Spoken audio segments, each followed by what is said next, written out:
As a journalist, I love seeking out unique stories and different voices that often go unheard. That's why I wanted to shine a light on a special program that captures the history and the spirit of the Bronx here in New York. It's called the Bronx Memoir Project, and it encourages residents of all ages to document their lives and experiences.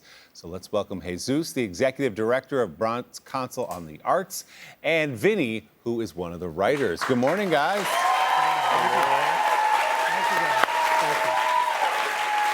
So, Jesús, let's start with the idea behind this. What was the initial thought to bring this out?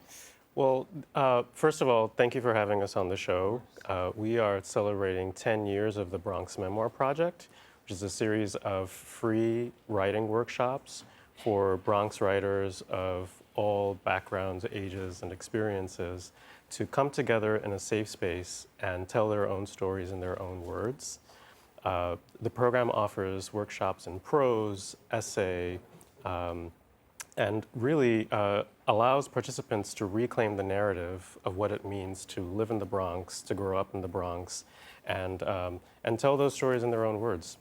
And one of those writers is sitting to your right, Vinnie. That's right. Tell us about how you got involved with the program. I know you've always loved writing. I always loved writing since I was a little kid. I come from a big Italian family, only one born in the United States. And it took a long time for people to hear what I was trying to say because I had important things to say as a 6-year-old. And then I discovered Edgar Allan Poe. And then I discovered that he was in the Bronx for 7 years, right on Grand Concourse. I said, this is my guy. And that started me off on writing as a young kid.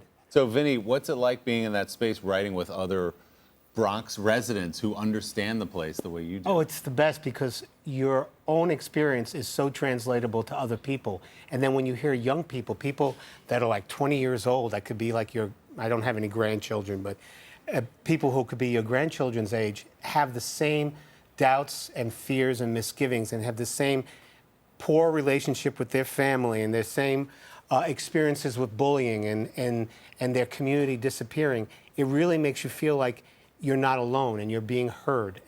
And the Memoir Project does this so well because it brings us all together and in these Zoom rooms and in person, and it's just such a welcoming atmosphere. It's beautiful. So, Jesús, what do you think is the piece of Bronx history that had been untold or misinterpreted over the years where you saw an opening for a place where people who live there and who have lived there maybe for generations could come out and really tell the story of that place?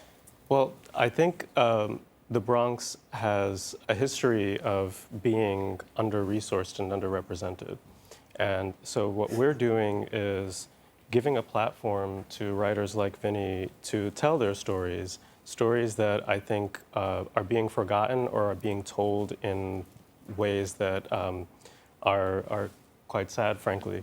So we're just very excited to be working with them. Because there's a lot of uplift. Well, there's a lot of stories that in the Bronx that talk about moving forward and overcoming, but not abandoning. And a lot of people feel like they have to say, well, are you from the Bronx? No, I'm from Brooklyn Heights. No, I'm from Riverdale or someplace like that.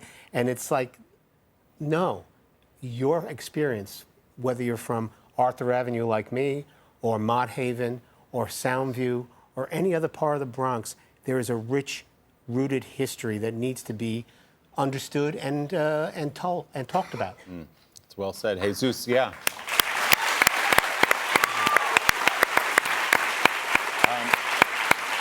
People are noticing the work you're doing. Macmillan Publishers believes in the power of books to connect people, to amplify voices like the ones you're talking about, to create meaningful change. So to help you continue to encourage writers to share their stories, they are donating $5,000 to Bronx Council on the Arts.